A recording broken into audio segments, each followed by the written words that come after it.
Halo kawan-kawan, ya kembali lagi bersama gua Rocky. Kali ini gua yang akan menemani kalian di Suara Juventini. Ya, banyak isu dan dinamika yang terjadi di Juventus menjelang persiapan FIFA Club World Cup nih, ya kan?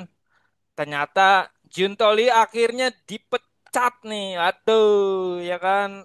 Ada beberapa fans yang kecewa, ada beberapa fans alhamdulillah, ya kan.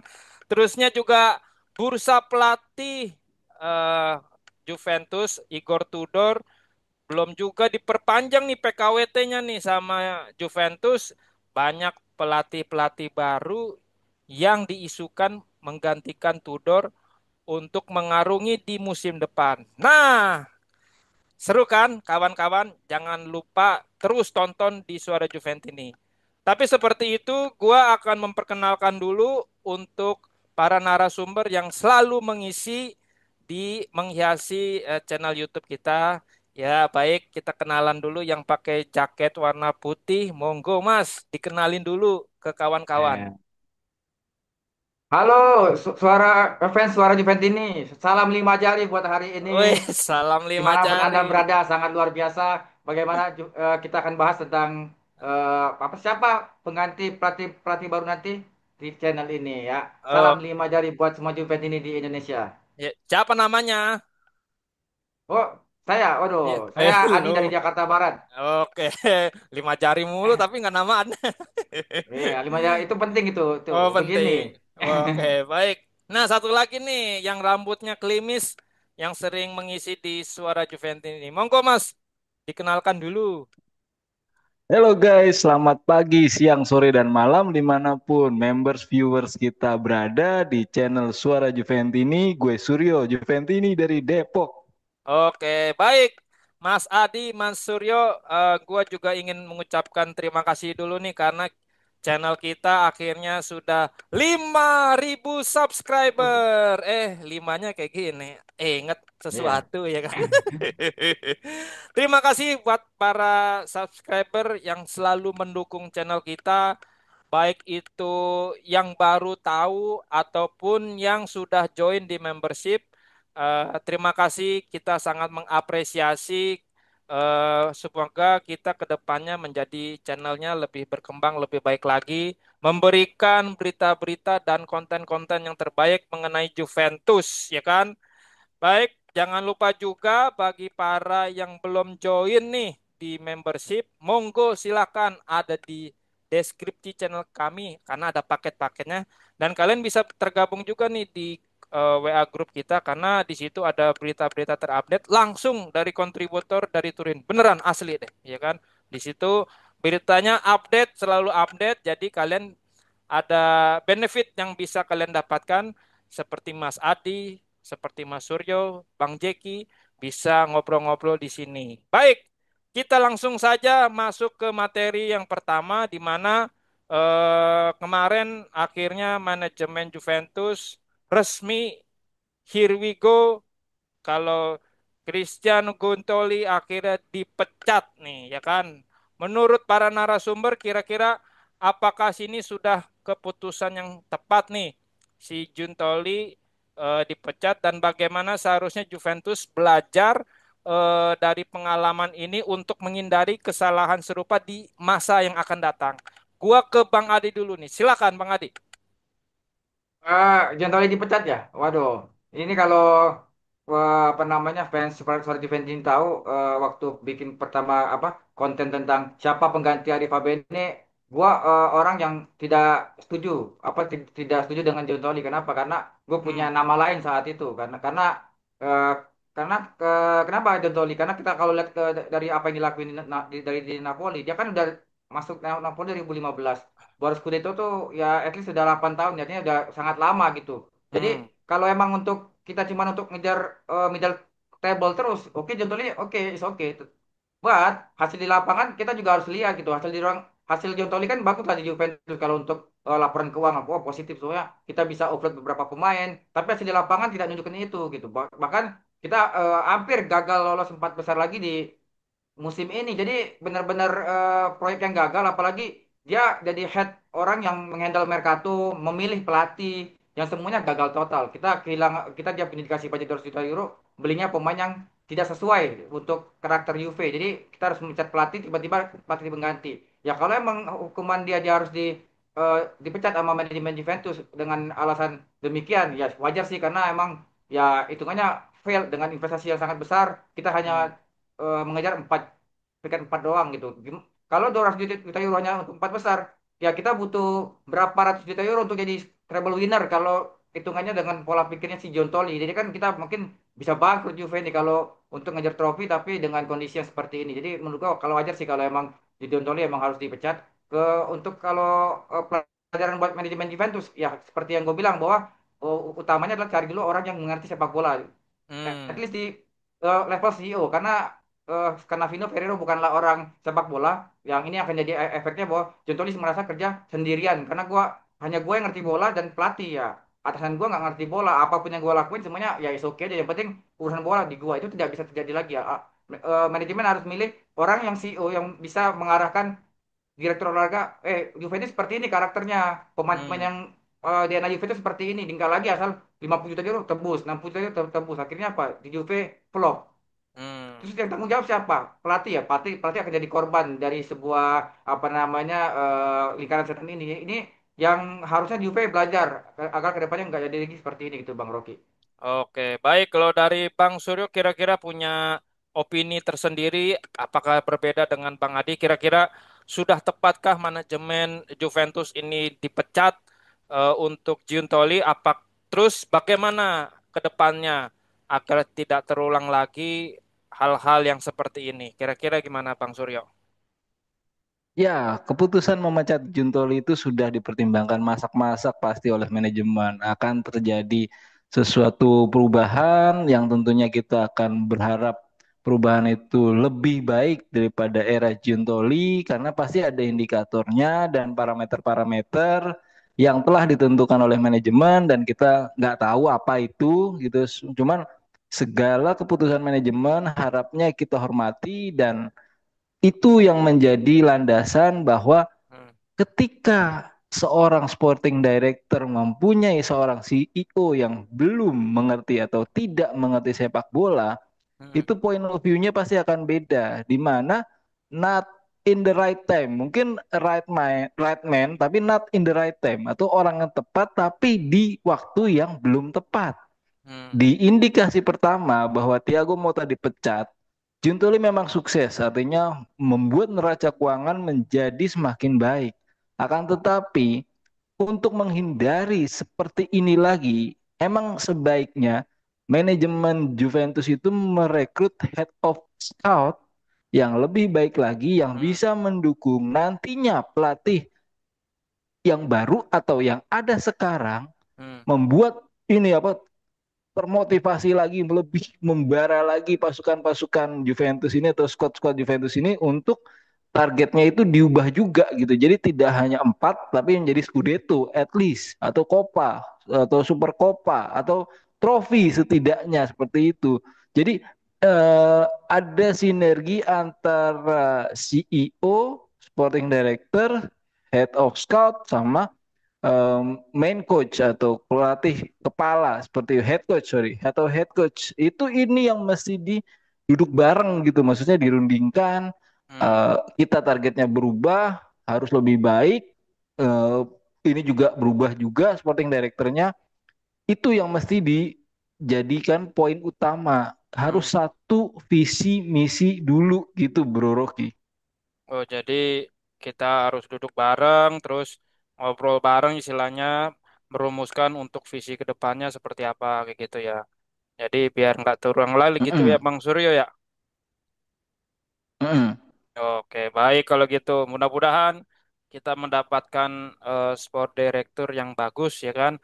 Mengingat sudah mepet juga nih, apalagi ada FIFA World Cup sama kompetisi reguler Serie A di musim depan ya kan. Baik, gua akan bertanya ke kalian untuk pertanyaan selanjutnya. Era Giuntoli kan sudah habis nih. Jadi manajemen bergerak cepat di mana ada dua sosok penting yaitu Damien Comoli dan Giorgi Chiellini yang akhirnya untuk fokus mencari direktur olahraga yang baru. Nah, salah satu kandidatnya ya cukup menarik nih, yaitu Maito Toknoksi ya. Toknoksi itu yang pernah sempat juga join di Juventus, tapi ada muncul nama baru nih, ya kan, Diogo Lopez, dari mantan direktur olahraga dari RC Lens dari klub Prancis. Nah, kabarnya ini disukai oleh Komoli nih.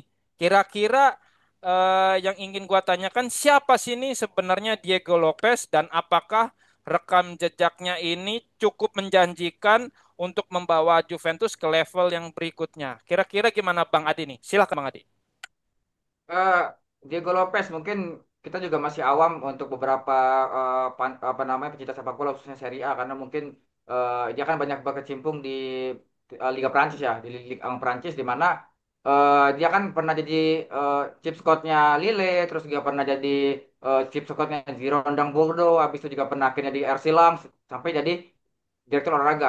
Sekarang lagi unemployed artinya belum karena tidak Hmm, statusnya tidak ada klub yang mendekati gitu. Dan dengan rumor Juventus artinya Komoli melihat bahwa Diego Lopez ini punya potensi untuk dengan sistem yang akan dijalankan sama Komoli yaitu main Moneyball. Bagaimana Juventus akan mencari pemain berdasarkan data, statistik, mungkin dari riwayat cedera atau you name it lah ataupun data-data yang sangat membantu hmm, pemain ini apakah cocok atau tidak dengan Juventus nanti ke depannya gitu. Kalau tadi Diego Lopez yang kita lihat itu kan dia pernah jadi chip scoutnya Lille itu pernah menemuin bakat kayak Osimhen, Rafael Leo, Thiago Jallo itu semuanya dari zaman bakat-bakat yang jadi chip scout.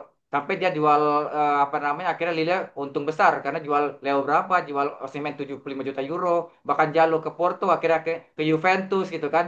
Terus akhirnya dia sampai ke RC Lens, dia jual pemain Uzbekistan Abdul Qadir Kusanov 40 juta euro itu satu apa namanya bakat yang bagus dari Uzbekistan terus tiba-tiba dipoles dari di sebuah klub yang namanya RC Lens dijual ke Manchester City.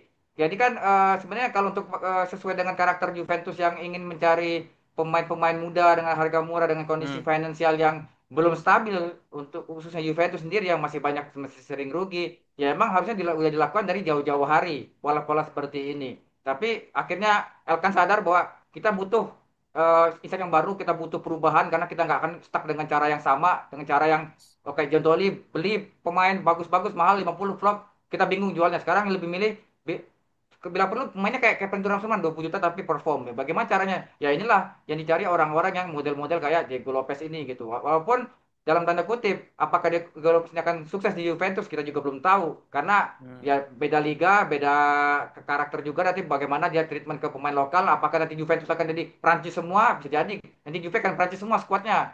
Jadi nggak ada lagi pemain Italia di timnas dari Juventus karena isinya pemain pemain Prancis semua kayak AC Milan gitu loh. Apa kamu seperti itu kan juga harus tetap ada Italiannya juga. Jadi karena akan banyak pro kontra di antara di dalam internal Juventus sendiri ya. Bagaimana Komoli akan bekerja sama Kelly ini bagaimana mengembangin pemain lokal karena pemain akademi Juventus juga sebenarnya bagus-bagus cuman karena tidak ada kasih kesempatan yang bagus sama sistem yang jelas pemain muda ini bagusnya di tim lain di Juventus cuma tempat sekolahnya aja jadi agak sedikit apa ya akan sedikit rugi buat Juve akhirnya menjual pemain muda membeli pemain yang setengah matang di tempat lain harusnya kan pemain muda itu jadi main di tim Juventus kita beli gitu hmm. nah sekarang dengan adanya Diego Lopez ini harapannya bahwa Juve akan lebih teliti lebih cermat lagi dalam transfer Mercato ke depannya karena kita nggak akan mengulangi Kok Miners 60 juta karena model hype doang atau Vlahovic 75 karena kita urgent urgent striker atau beli DL demi engagement pacarnya yang di Juventus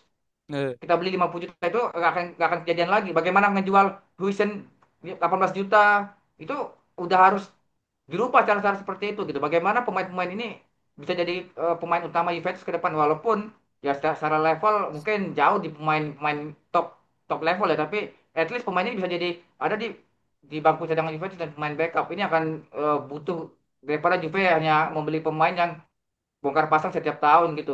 Kalau dengan harapan Diego Lopez seperti ini, ya bagus sih buat ke depannya. Asal satu tadi visinya apa dulu. Kalau akan emang pengen merubah Juventus dari jadi lebih modern dengan main Moneyball, Diego Lopez cocok. Tapi kalau hanya ngikutin cara yang lama, Hmm. Ya kalau Diego Lopez itu diambil, kita pakai yang lama aja gitu. Gitu Oh, Bang Rocky. berarti juga masih ngawang ya. Diego Lopez ini belum tentu bisa menjanjikan Juventus ke level berikutnya gitu ya. Berarti Bang Adi ya. Ya. Oke, baik dari Bang Suryo gimana nih? Kira-kira ada pendapat dari Bang Suryo mengenai Diego Lopez ini siapa sih ya kan? Tiba-tiba ujuk-ujuk si Komoli dan Cielini ini karena Komoli ini tahu katanya Diego Lopez ini bagus ya kan?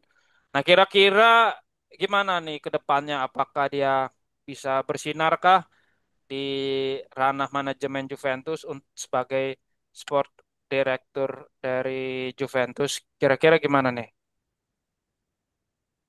Ya, untuk imbuhan atau sesuai dengan wacana yang sudah kita bangun sebelumnya, harus duduk bareng. Ketika duduk bareng antara Komoli, Lopez, kemudian Chiellini, ada tiga faktor, yaitu pertama konsolidasi, yang kedua kompromi, yang ketiga toleransi. Nah, ketika sudah bersama owner, konsolidasi apa seandainya memang Komoli cocok dengan Lopez dan ada Ciel ini di situ, seperti apa konsolidasinya? Misal, kita akan menghadapi 5 kompetisi yang sangat padat. Hmm. Untuk masukan dari Ciel ini seperti apa? Masukan dari seandainya Lopez bergabung seperti apa dengan networking Prancisnya, mungkin dia lebih punya data soal Prancis dan kemudian karena kita tahu Ciel ini juga seorang S3 yang tentu saja pintar dan begitu banyak jurnal yang sudah dibaca tentunya untuk S3-nya, saya juga yakin dan percaya bahwa Ciel ini pintar. Apa networking Italia yang bisa dihasilkan oleh Ciel ini dan mungkin menjadi saran bahwa ini pertimbangan untuk Komoli memutuskan keputusan yang tepat.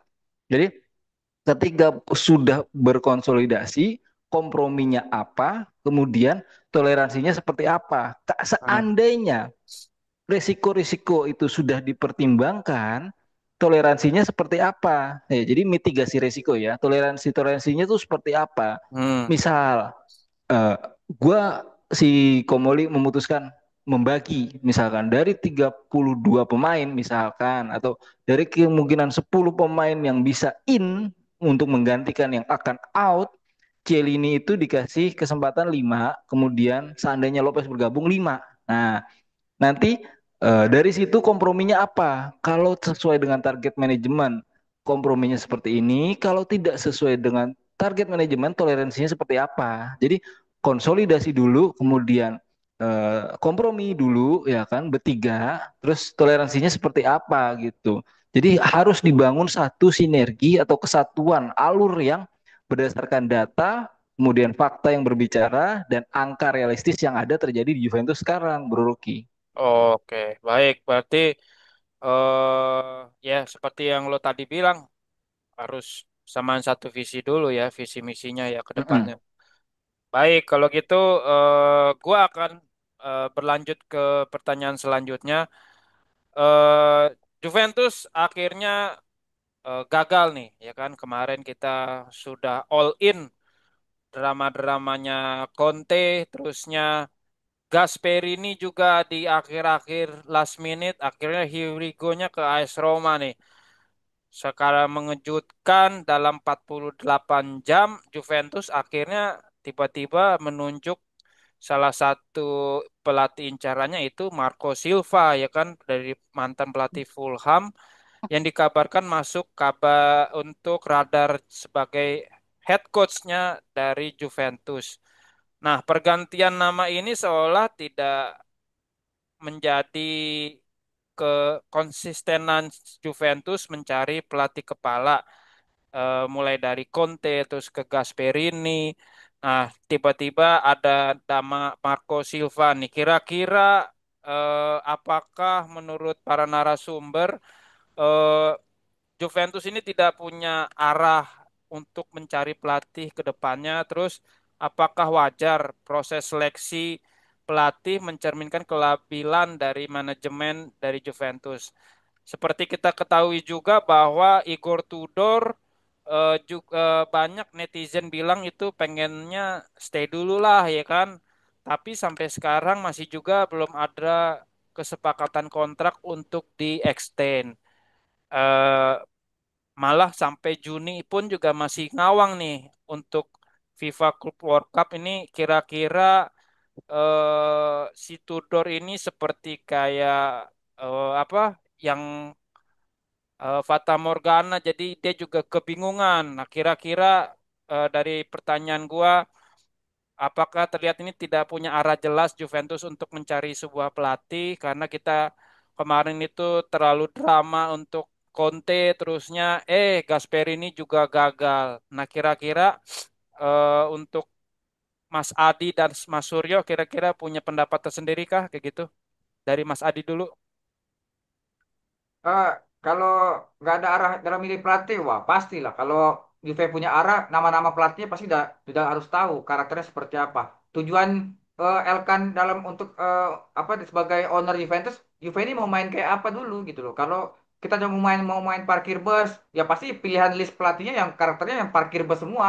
Karena emang udah mainnya seperti itu. Tapi kalau pengen mainnya ada sistemnya, ya tadi pilihan pelatihnya sistem semua. Nah ini enggak, habis dari Conte yang mainnya fleksibel, masuk ke Gasperini rigid, terus tiba-tiba balik lagi ke Marco Silva. Jadi ini nggak ada arah. Jadi lu mau main kayak apa, tapi lo yang penting available, nya ada pelatih ini available, dicomot gitu. Nggak kayak gitu milih pelatih ini yang jadinya kita eh, apa kesusahan nyari pelatih. Siapa sih yang cocok buat Juve? Kita bingung karena nggak punya list yang tepat. Ini pelatih ini cocoknya mau main kayak apa? Jadi pelatih siapa gitu. Kalau kita lihat cara oke Barcelona dalam memilih pelatih pengganti Xavi musim lalu, tulisnya jelas ada Hansi Flick, backupnya ada Arteta, Mota, Ahmad, Desir, bisa semuanya pelatih main menyerang, nggak ada pelatih main parkir bus. Jadi emang disesuaikan. Nah kalau Juve kan nggak jelas, belum ada itu arah itu. Jadi harus disatuin dulu arah itu gitu. Jadi nggak milih pelatih itu kayak kita milih kacang goreng, ada yang available Hmm, dicomot. Enggak, bukan kayak gitu. Dia harus tahu nih Juve pengen mainnya seperti ini. Ya udah, lo hire pelatihnya dengan orang-orang kayak Kelly nama Komoli, di hire orang sebagai pelatih baru apa di obrolin gue butuh pemain seperti ini buat tim ini karena sesuai dengan apa yang dimau Elkan sebagai owner. Kalau ini kan gak jelas, pokoknya yang pelatih yang penting target achieve targetnya nggak bisa. Ini kan udah kayak main ini apa namanya ular tangga, asal pilih-pilih aja turun sendiri naik sendiri, nggak bisa begitu. Ini yang harusnya udah dibenahin dari dulu ketika hmm, habis Allegri out di periode pertama. Tapi kan akhirnya berubah-ubah, masuk masuk pelatih kayak Pirlo Masari, balik lagi Allegri ke Mota, Tudor balik lagi. Jadi kita udah kayak muter-muter aja, kita nggak punya visi kejelas mau main ke seperti apa. Itu dulu yang harus dituju baru bisa milih pelatih. Yang kedua, bagaimana pelatih apa kenapa pilihannya jadi lebih sempit karena di Juve nggak jelas. Sekarang stok pelatih apa pelatih lokal Italia yang levelnya mumpuni siapa? Nggak ada, paling Mancini sama Pioli. Apakah kita akan pakai agent 2X Milan itu dan Inter kan nggak juga. Apakah akan jadi kayak Mota 2.0 yang karena agen Inter kan karena itu pelatih emang hmm, yang itu doang dicari ya lokal. Selebihnya siapa lagi? Pelatih asing. Emang mau pakai pelatih asing? Karakter pelatih asingnya seperti apa dulu? Jadi kan hmm, karena dengan apa kebijakan sendirilah. Akhirnya jadinya ribet dalam memilih pelatih. Bukan masalah kita selektif nggak bisa memilih pelatih karena kita nggak punya visi tim ini mau main seperti apa. Kalau emang mau DNA Juventus, ya berarti carinya pelatih-pelatih yang level DNA Juventus saja. Kenapa nggak lanjutin pakai Tudor? Gitu. hmm, At least Tudor sampai tahun depan ya resiko karena kita nggak punya konsep pelatih yang konsep bermain yang jelas ya. Pakai aja Tudor DNA Juventus pernah ngelatih Juve walaupun cuma 9 game akhir kenapa nggak lanjutin Tudor aja? Kenapa harus nyari pelatih yang Marco Silva lah siapa nama-nama yang jelas-jelas ya itu pelatih asing. Emang lu mau pakai pelatih begitu kan juga agak sulit jadi ya. Jadi emang karena manajemennya belum punya visi yang jelas, milih pelatihnya juga jadinya sempit ruang hmm, lingkupnya gitu. Ini yang jadi problem Juventus udah bertahun-tahun karena udah pakai sistem lokal pride ini yang ngebikin Juve ya stagnan sampai sekarang. Ketika orang udah berani pakai pelatih asing, Juve masih di situ aja levelnya karena lokal pride gitu. Kayak di salah satu liga Konoha gitu loh. Udah harus berubah gitu. Kalau emang mau berubah ya, kalau enggak ya udah pilih aja pelatih-pelatih yang ada. Paling pilihnya tinggal Tudor, Mancini, Pioli, deh tiga itu aja pilih mana yang mana cocok buat Juventus gitu. Itu Bang Rocky. Oke, baik. Kalau dari Bang Suryo, kira-kira apakah Juventus terlihat tidak punya arah yang jelas dalam memilih pelatih dan serta apakah wajar seleksi kayak begini nih mencerminkan kelabilan dari manajemen Juventus? Silakan Bang Suryo. Enggak, gue agak gini ya di suara Juventus ini kita bebas berpendapat. Gue kali Ya. ini nggak setuju sama Adi gitu karena kalau ngelihat rekam jejaknya di Everton, Watford, kemudian Fulham, Fulham berhasil dibawa dari zona bawah lah istilahnya ya, lebih bawah ke Ya. IPL. Kemudian dia dengan potensi yang menyerang, sebenarnya sih ini pelatihnya gayanya ofensif dan Hmm. diharapkan dapat mengembangkan pemain-pemain muda yang berpotensi yang ada di Juve sekarang. Seperti itu ya kan harapannya. Seandainya ini kejadian tuh harapannya seperti itu. Jadi sebenarnya visinya itu akan naik dari empat besar gua rasa. Dan misinya adalah membawa dari target empat besar menjadi Scudetto lewat ini, lewat si Silva ini gitu. Ketika Hmm. lu mendatangkan seorang pelatih yang dalam tanda kutip ya, walaupun memang berbeda lingkungan dengan Serie A dari IPL itu, Hmm. tapi dia membawa promosi, kemudian bisa survive di IPL, kemudian dari Everton, Watford, kemudian Fulham. Ini pelatih ini tipenya ofensif, bisa mengembangkan pemain muda dan kemudian gua rasa sih visinya lebih dari empat besar, misinya lewat pelatih ini dan ini apa operasionalnya yang tadi gue bilang konsolidasi, kompromi, kemudian toleransi. Toleransinya sampai segimana itu nanti manajemen yang memutuskan. Tapi gua rasa sih ini semoga menjadi langkah yang lebih baik lagi ketimbang record-record yang sebelumnya, di mana kita dalam tanda kutip ya hampir tidak lolos dari UCL. Seperti itu Bro Rocky. Oke, baik. Berarti eh masih ngambang nih. Apakah Tudor lanjut? Apakah mencari pelatih baru sih? Kalau gue sih pribadi Mm-mm. ya Tudor dulu aja deh ya kan sampai benar-benar dapet yang benar oke. Apalagi pemainnya juga bilang katanya, ya udah Tudor aja dulu dipakai di FIFA Club World Cup ini hingga menemukan pelatih yang tepat. Baik, terima kasih Ya, bentar, bagi aku nambahin sedikit. Itu apa? gue bakal visioner. Gue bakal visioner. Kalau Hmm. misalnya Tudor extend setahun, terus 2026 di Deschamps jadi pelatih, itu visioner gue. Berarti ya, kan gue nebak itu dulu. Ada di Oh, video-video itu kalau gue bakal Tudor pasti transisi, abis itu ya siapa tahu 2026 di Deschamps. Nah itu mungkin agak di situ mungkin kejutan manajemen kali ya. Kita nggak tahu apa yang akan terjadi balik balik lagi 2020. ya, balik lagi ya, Desam Baik ya, lagi ke Juventus DNA. DNA. Oke, baik. Terima kasih Bang Adi, Bang Suryo yang sudah menempatkan waktunya untuk mengisi di materi kali ini. Jangan lupa juga bagi para membership terus dukung channel kita. Bagi yang belum, silakan join karena kalian akan bisa mendapatkan benefit seperti Bang Adi dan Bang Suryo untuk berkesempatan ngobrol-ngobrol bareng dengan kita. Jangan lupa juga di-subscribe, di-like, serta di-share ke teman-teman ada channel yang bisa ngobrol-ngobrol seperti ini. Jangan lupa juga tulis di kolom komentar ya kan, ada baik itu saran, kritik, atau apapun mau tulis unek-unek, mau tanya Sekar ke, mau tanya gua ke, mau tanya si Trias ke ya kan, monggo silakan tulis di kolom komentar. Ada salah satu komen itu kalau nggak ada Sekar kita nggak bisa nonton Suara Juventini. Widih, hebat banget. Berarti itu menandakan kita sudah dikenal bagi sebagian orang bahwa ternotis nih ada yang bisa ngobrol-ngobrol seperti ini. Nah, terima kasih juga Mas Suryo, kita jumpa dan Mas Adi juga sampai jumpa di lain waktu. Akhir kata dari gua, Vino alla fine, Forza Forza Forza Juve. Juve. Juve. 5-0.